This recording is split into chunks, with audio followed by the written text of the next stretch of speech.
In 1914, America was moving to a rhythm set by the assembly line of Henry Ford's motor cars, movie house pianos scoring silent films, and the syncopated beat of ragtime. Among the musicians making that joyous sound were Viola and Ulysses Nicholas, a college-educated couple who became proud parents on October 20th, 1914, in Mobile, Alabama. Determined that everything about their son would be special, they christened him with an exotic European name, Fayard Antonio. Months later, the family left the segregated South for the more integrated North, and in Philadelphia, they found success as pit musicians at a black vaudeville theater, the Standard. Each night, infant Fayard swayed in his bassinet to the pulse of his parents' music. Mother played piano, father played drums. I had wonderful parents. They were the best in the world. They taught us right from wrong, and I just loved them. I loved them. As he grew into an extroverted adolescent, Fayard would spend every day in the audience, enraptured by the elegant tap dancers on stage. The sound of applause and the glamorous lives of the performers ignited in him a desire to be a part of this world, a world that transcended the racial barriers all too common in the 1920s. I said to myself, they're having fun up there. I would like to be doing something like that. So just by watching, I taught myself how to perform. I used to walk down the street, and I see a fire hydrant. I jump over the fire hydrant into a split and come up. On March 17, 1921, Fayard and his younger sister Dorothy were joined by a brother. And before long, Harold Nicholas was Fayard's faithful disciple. His movements could never be replaced. He's like a poet with his talking to you with his feet and hands. He was always there for me. Soon, Fayard was choreographing professional routines for the pair. I taught my brother. And my father was watching me one day as I was rehearsing. And he said, son, there's something that you do I like very much. I said, what is that, Dad? He said, I like the way you use your hands. He said, do more of that. I said, okay, Dad. And so that's how we got the Nicholas Brothers style. In 1931, the team made its stage debut at the Standard, where they stunned the crowd with their adult sophistication. And within months, they were star attractions at all the local black vaudeville houses. Even though they were kids, they moved like adults. Usually you have to work into being good. It seems that they were good right from the beginning. The protective Viola made sure her sons were dressed in impeccable suits and spit-shine shoes. She was a real theatrical mom. She understood everything about the business, and she fought for them and stood by them. They always presented a portrait of dignity and elegance and pride in who they were and what they were about. Popular stage acts were naturals for the movies, and in 1932, Warner Brothers Studios hired the excited dance duo to make their first screen appearance in a low-budget movie short titled Pie Pie Blackbird.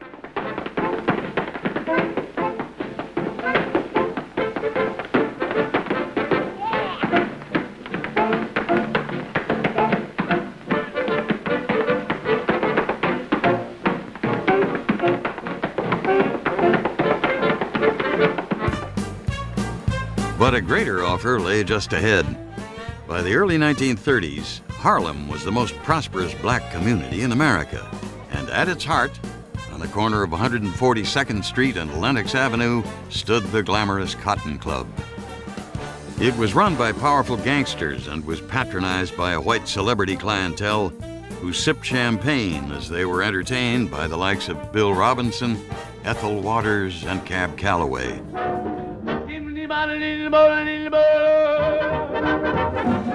But black faces were found only on stage. The Cotton Club was completely segregated.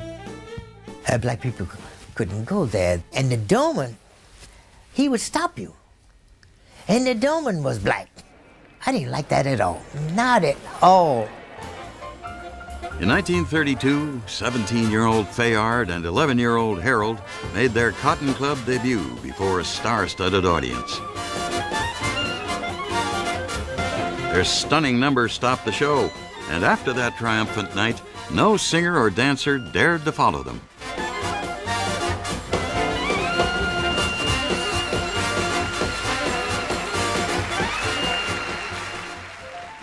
The Nicholas family moved to Manhattan, where Fayard and Harold lived in a world pampered and protected from the harsh reality known to most African Americans. Now, the first show at the Cotton Club was 12 midnight. And maybe we wouldn't leave the club until maybe like 5 or 6 o'clock in the morning. Then we go to our apartment, and then we go to bed and try to get some sleep, because our teacher would be coming there at 3 o'clock in the afternoon. She would leave, and we'd go back to bed until it was time to get up and have our dinner. And our chauffeur would be outside waiting for us. We had this long limousine, and we get in the car, and he'd drive us right to the Cotton Club. The brothers grew extremely close, despite their age difference and their drastically different personalities. Fayard was outgoing, friendly, and optimistic. Harold was cool, distant, and emotionally detached. Harold was the cute one, and Fayard was the one that held the two together. Fayard really worked hard. Harold kind of had a casual thing about it. It was a difference in styles in a way. Both young men were favorites of the Cotton Club chorus girls, especially the seductive Harold, who from an early age found women irresistible. It was fabulous. The people, the way they act, the pretty girls and everything. It was great.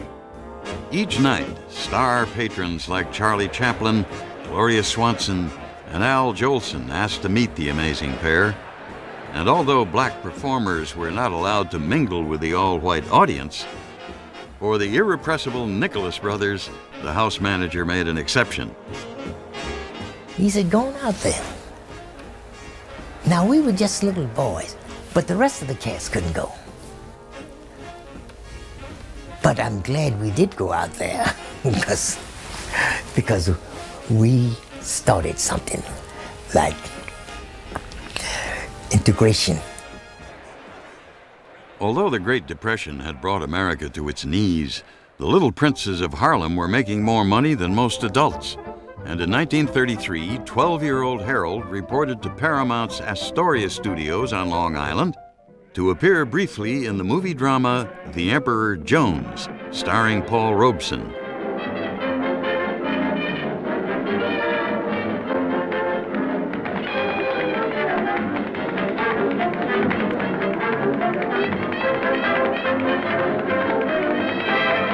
But the Nicholas brothers had just begun their climb to stardom.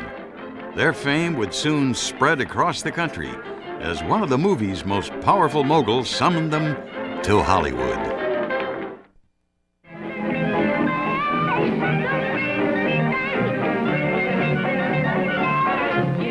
In 1934, the Nicholas brothers made their first trip to California to appear in producer Samuel Goldwyn's lavish musical Kid Millions, starring Eddie Cantor.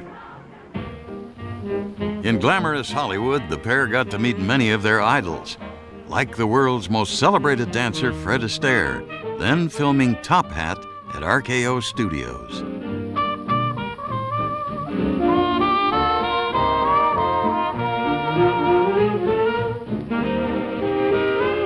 After he finished synchronizing his steps, so we went out.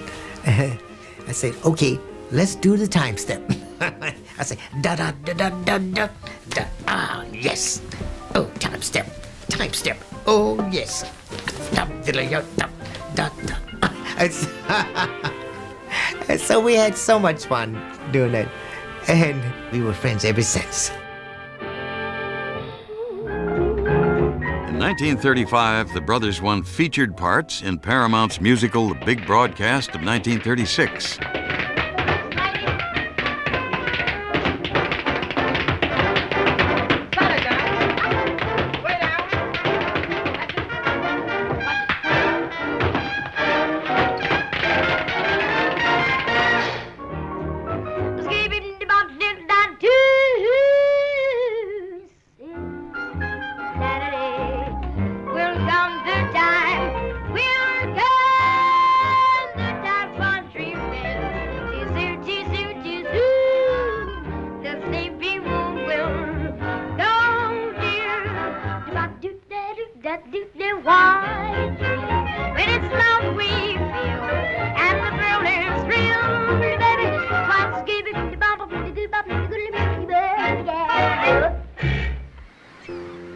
The future looked bright for the Nicholas family, which seemed inseparable.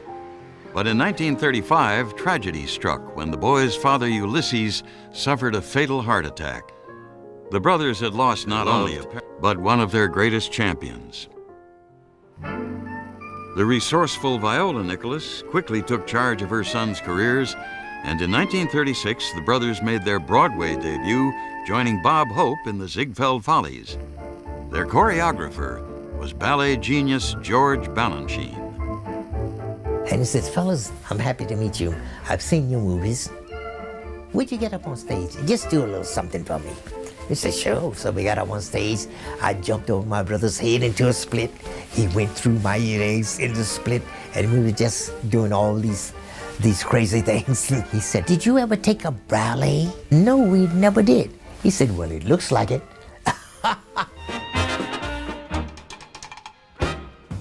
Going underneath the legs and the somersaults and all of that and doing their fast breaks and over the tops and everything else, they could do so many combination of things.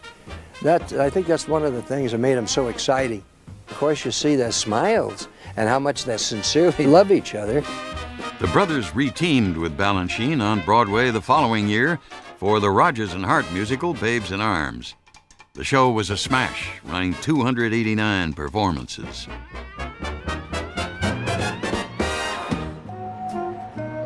After its long run, the pair returned to their unofficial home, the Cotton Club, where one fateful day a trio of singing beauties caught their eyes. At the trio's center was a shy 16-year-old named Dorothy Dandridge. I looked at my brother and said, look over there. My main eye is on Dorothy Dandridge, and I want to get a little closer to her. And brother was the same way. Then I could say she was paying more attention to my brother, so I backed out. Because my brother and I, we never fight over women. 16-year-old Harold was deeply struck by Dorothy's vulnerability and exquisite beauty.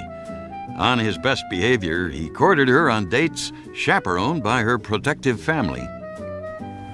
Dorothy was very, how can I say it? She wasn't shy, but she was, quiet, so to speak. And I was the outspoken one. But the burgeoning relationship was put on hold in 1939. The Nicholas brothers were booked on a tour of South America, where they thrilled audiences alongside the bombshell from Brazil, Carmen Miranda. The entertainer was about to make her Hollywood movie debut in a big-budget Technicolor musical, Down Argentine Way, produced by 20th Century Fox. Don Amici and Betty Grable would provide romance, but studio head Darryl F. Zanuck hedged his bets by adding one more musical act to the picture. Fox choreographer Nick Castle was excited by the possibilities the versatile brothers offered, and together they crafted a number that broke ground with its combination of elegance and athleticism.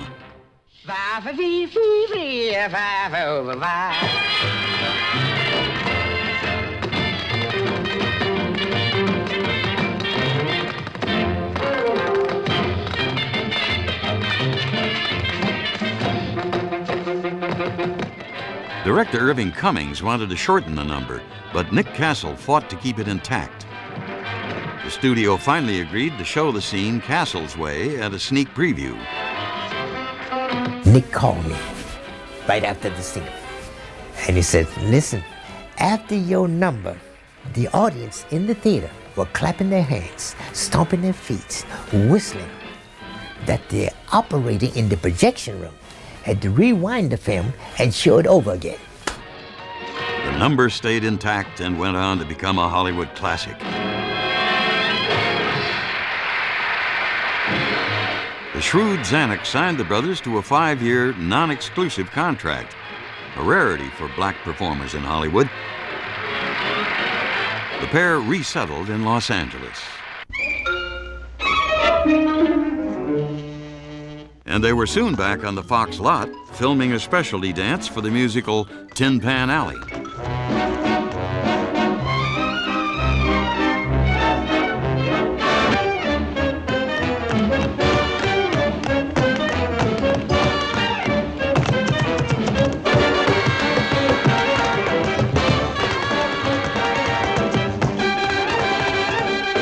They were supposed to be in a harem, and I never saw dancing like that before in my life. Fayard with his long legs and his gorgeous hands and arms and his attitude, and Harold with his close little tight moves and the power of their legs. I mean, any famous ballet dancer couldn't possibly do the things that they did. It was a guarantee. You put the Nicholas brothers in the film, you're going to have a show-stopping number in your film. All those amazing steps and tricks and stunts.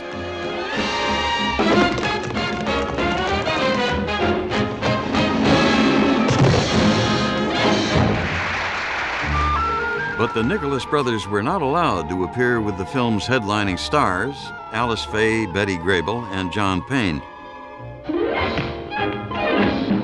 In all of their Fox movies, the brothers' routines were staged so they could easily be cut when the film was shown in racially tense areas like the Deep South.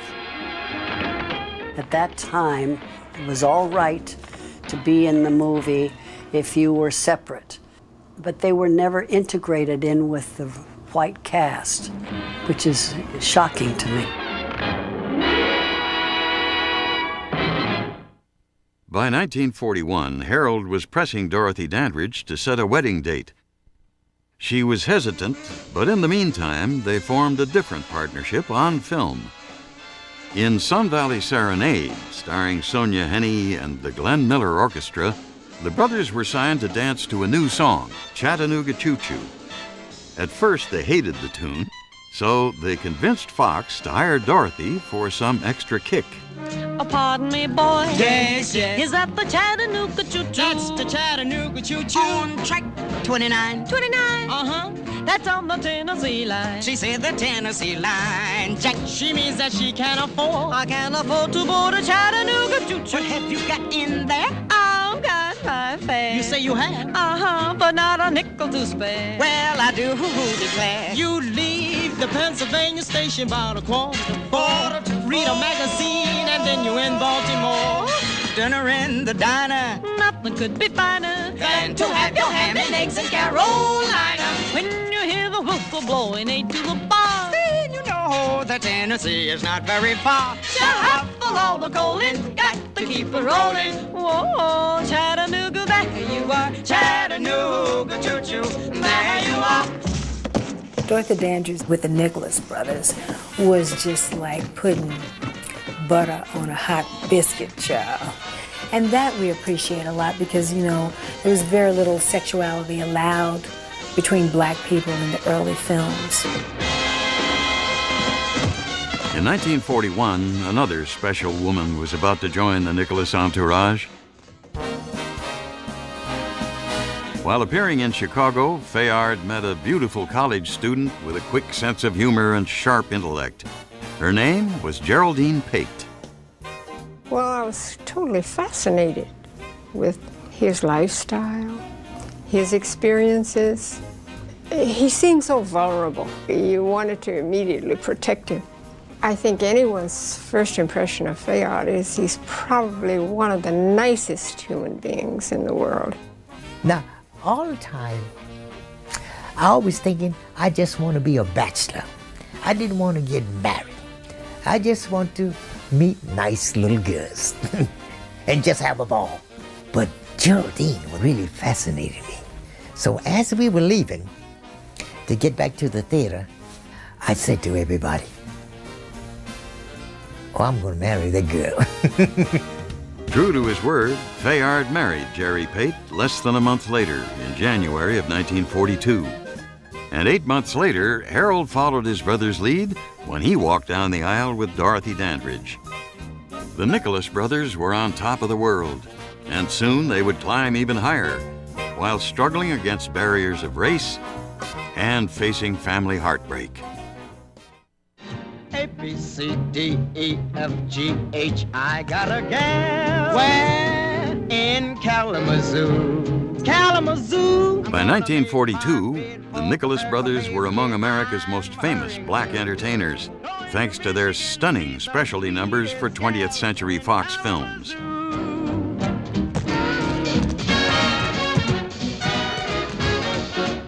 The Nicholas brothers had tremendous impact, and specifically, I mean, for black people. A black audience would go to see a movie and know that they were going to see the Nicholas brothers and feel that kind of pride.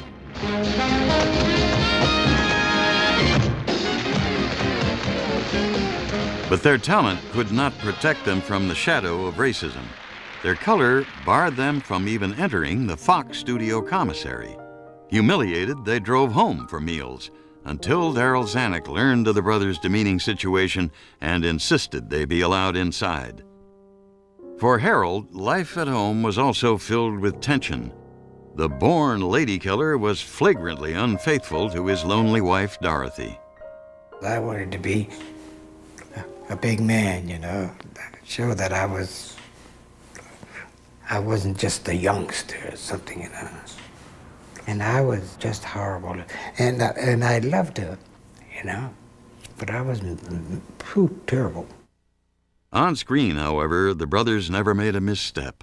And in 1943, they filmed the sequence that sealed their place in cinema history. Fox's all-black musical Stormy Weather featured Lena Horne, Bill Robinson, Fats Waller, and Cab Calloway. But it was the Nicholas brothers who stole the movie with a dance number Fred Astaire once called the greatest ever put on film. I think the Stormy Weather number is like Shakespeare. They begin like champions, doing some very interesting tap steps.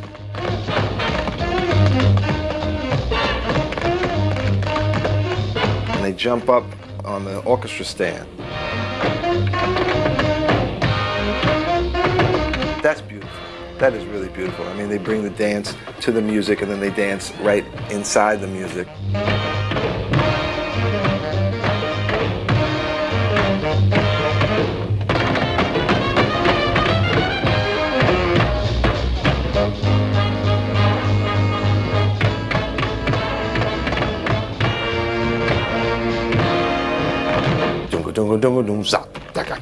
And they stop, and they jump on the piano.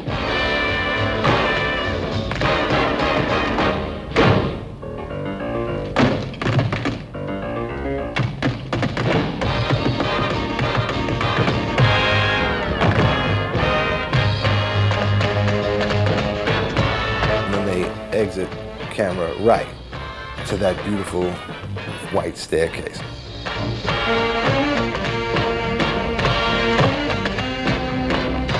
They play with us, they do 3 or 4 splits, they go back and they come up without using their hands.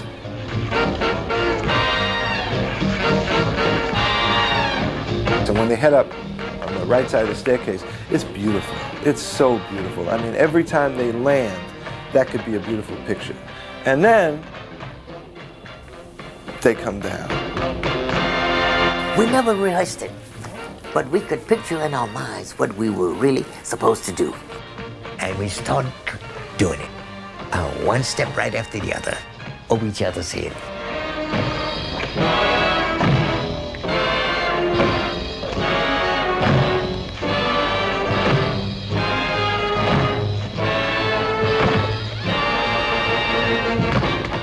Nick Castle, our dance director, said, "Cut. That's it. You cannot get it any better." And I said, "Oh, happy day."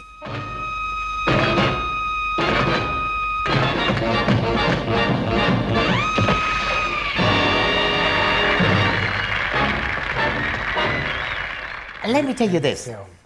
But I don't go back too far. Just No, wait. Let me tell you this. tell him what you say. Let me get a chance to talk. Yeah, how much chance do you want? Well, if you shut up, I loved all of them because I could see the progress of each one. See, because we would always try to make the next film better than the last one. Yeah, I told him that already. Oh, you did? Yeah. After their success in Stormy Weather, the brothers dreamed of more important film roles, while Harold also aspired to a solo singing career. But in March of 1943, the team faced separation for the first time. A continent away, World War II raged on, and Fayard was drafted, becoming Private Nicholas. Stationed in Mississippi, the elegant dancer soon found himself assigned to a laundry detail in an all-black unit. Back in Los Angeles, Harold turned his energies to his two passions, golf and women. He was rarely home and spent little time with his pregnant wife. On September 1st, a pain-stricken Dorothy tried to convince Harold that their baby was on the way. But he casually dropped her off at the home of Jerry Nicholas, taking the car and leaving them stranded. Harold had pulled a little, what he called funny, and he left the keys, and we thought we had the car. But we did find a man going to work and got her in, but she kept holding back. She said, "Harold is going to come, he's going to come." But after more than 15 hours of labor, Harold was still missing. And on September 2nd at 2:42 a.m., Harold Suzanne Nicholas was finally born. Dorothy was overjoyed, and her child's presence made Harold's absences easier to take. In April 1944, a relieved Fayard was discharged from the Army, and the following year, he became the father of a son, Tony. But like Harold, the proud father soon became an absentee parent. I tried to be a good husband and a good father. Something happened. I don't know what. But like she said, I'm not, well, a lot of show people are not the real family type. By the age of 2, Tony had begun to speak, but Harold and Dorothy's daughter, age 4, could not. To their horror, the couple realized that something was seriously wrong with their child. Finally, a doctor confirmed their worst nightmare. Harold had irreparable brain damage. Because Daddy had held back, Lynn was denied oxygen. And that was a contributing factor. Harold was such a beautiful little girl. I always felt so bad about that. I don't know how my brother feels about it. He never talks about it much. I know inside he's sad. He's sad about it. I didn't want to show it, you know. It's like a lot of men, even nowadays, they feel pain, but they don't want to show it. In 1948, the brothers made their last film appearance as a team, alongside Gene Kelly in The Pirate. But unlike white dancers such as Kelly or Astaire, their race still relegated them to brief supporting roles. To stay on top, Fayard and Harold would have to look beyond America and sidestep new obstacles in the decade to come. By 1948, the Nicholas brothers' career had cooled in Hollywood, but audiences still embraced the dazzling duo, especially when they traveled abroad. We had just great times in Europe, never thinking about prejudice or anything like that. It was all open arms. Europe became the brothers' home into the early 1950s. In London, they danced for the royal family. In Egypt, their admirers included King Farouk. Harold was especially drawn to Europe's racial climate and its women. Europe for me was a haven. I tried to learn the language. I love to talk to the ladies, you know, because that's where I learned most of my languages from. In 1950, Fayard became the father of another son, Paul. But even when his wife Jerry joined him on tour, Fayard was far from faithful. It seems as though when I went to Europe, everything went wow. All these beautiful girls from Italy, from France, from England, from Sweden, from Switzerland. I went wild. And my wife heard about it. The bellboy came to the room and he said, "Mr. Nicholas, the young lady that you brought along on the tour wants to know, is she going to stay in this hotel or the one across the way?" And I had to translate for him. So he took his shoe and threw, "You dumb sucker." Although Jerry could stand up to her rivals, Dorothy was deeply wounded by Harold's infidelities. Their marriage was at an impasse, and in 1951 the couple divorced. 8-year-old Lynn was placed with a caretaker as Harold withdrew into work. It ended rather bitterly. It was terrible to watch. In January of 1953, the brothers returned to America to perform at the inauguration of Dwight D. Eisenhower. But although they counted presidents and kings among their fans, they soon faced bitter discrimination again when they joined Frank Sinatra to headline at the Sands Hotel in Las Vegas. Between shows, I walked into the lobby. I was sitting there. All of a sudden, one of the guys of the hotel came up to me and says, "You're not supposed to be sitting here. You should be back in your dressing room." I said, "I'm just here minding my own business. I'll go to my dressing room when I feel like it." Harold had quite a to-do with one of the very big entertainers who attempted to rub his head for good luck. And it was something that came out of slavery.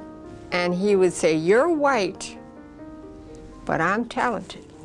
Don't ever dare treat me less than a man."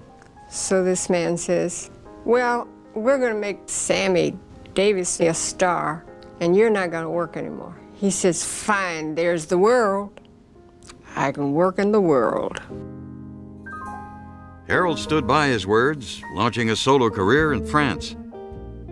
During his stay, he married seamstress Eliane Patron in a short-lived union that produced a son, Melly. Meanwhile, Jerry Nicholas had had enough of Fayard's philandering. They divorced in 1956, but remained close friends. The 60s would be an era of explosive unrest in America. Across the nation, blacks marched for civil rights, and U.S. soldiers were being called to fight in the distant jungles of Vietnam. In 1965, Harold joined his brother and Bob Hope to entertain American troops in Vietnam, only 50 miles from enemy fire.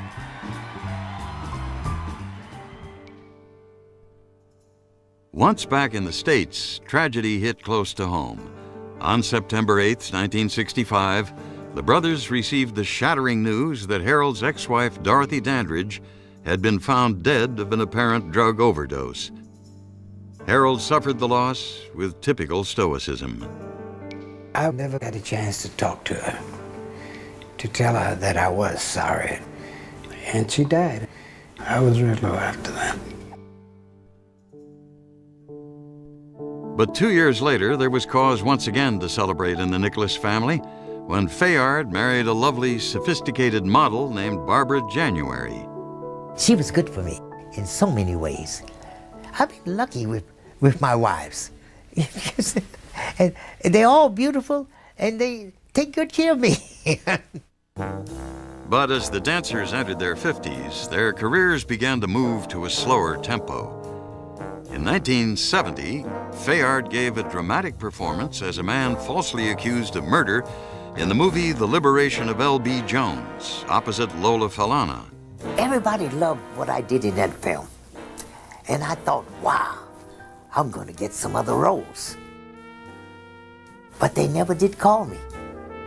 In the 1974 film Uptown Saturday Night, Harold played a Harlem gangster opposite Bill Cosby and Sidney Poitier. But again, what seemed to be a new beginning became a frustrating one-shot appearance. What can I tell you? I mean, I don't know, really. I wonder sometimes, not sometimes, most of the times I wonder what happened, why, you know, what did I do wrong? What did I do wrong? By now, musicals had disappeared from movie screens, and many young African Americans saw the Nicholas Brothers as old-fashioned stereotypes from an earlier, unenlightened Hollywood. It appeared that after 45 years of stardom and struggle, the brothers were facing their last dance in the limelight. But appearances can be deceiving. After fading from the spotlight in the 1970s, the Nicholas Brothers would enjoy a decade of renewal and rediscovery in the 1980s. It was thanks partly to popular dancers like Gregory Hines, who embraced tap as a Black American art form. Harold starred on stage in The Tap Dance Kid and won raves when he replaced Gregory Hines in the musical Sophisticated Ladies. This is the kind of thing I wanted to do all along, you know. I wanted to do for myself, but it was great, it was beautiful. Even when he was like 65, Harold was like a freak of nature. Harold was still jumping off staircases into splits. Harold also found happiness with a Swedish jazz promoter named Rigmor Newman. She became his manager and his life companion, a woman sensitive to his private, sometimes moody personality. It's very difficult to get close to Harold. He's very, very honest. He's also selfish, but he is a good person, good-hearted. He brought a lot of joy into my life. In 1989, 75-year-old Fayard was thrilled to receive a Tony Award for choreographing the Broadway dance review Black and Blue. It was one of many awards the brothers received over the next decade, awards recognizing them as irreplaceable national treasures. And no accolade was more prestigious than the one they received in 1991 when they were saluted in Washington, D.C. at the Kennedy Center Honors. The Nicholas Brothers. We owe to you. We owe so much to you. And we love you so much, Harold and Fayard.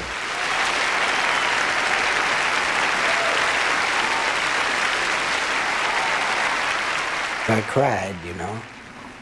All those honors, Kennedy Center honor and stuff like that.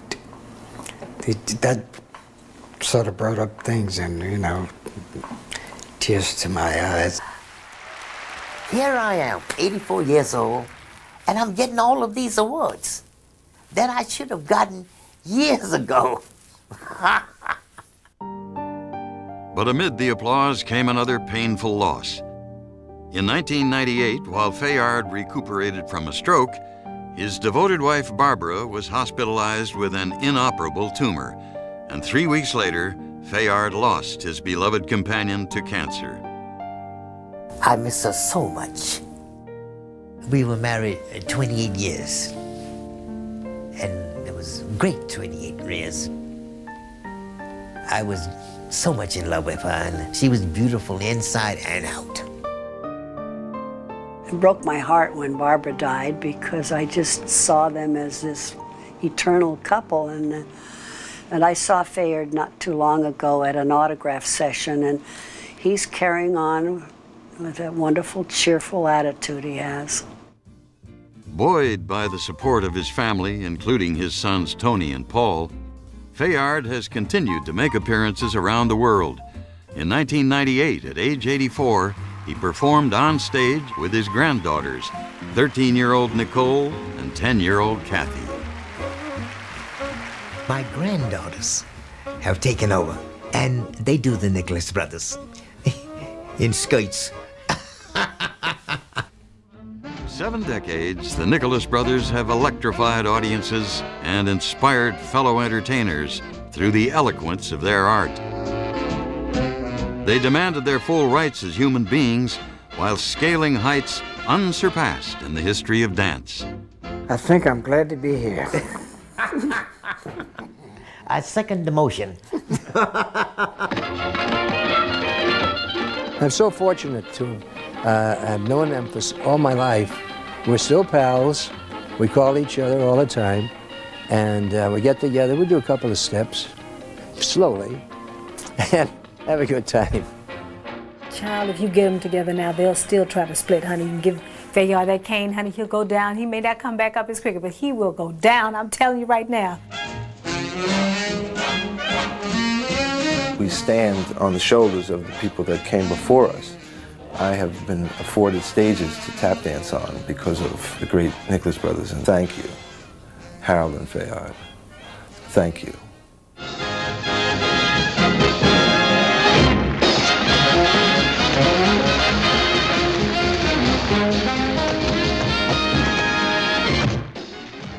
My brother is the most versatile actor, singer, dancer. He does everything. And I'm so proud of him because I taught him everything he knows.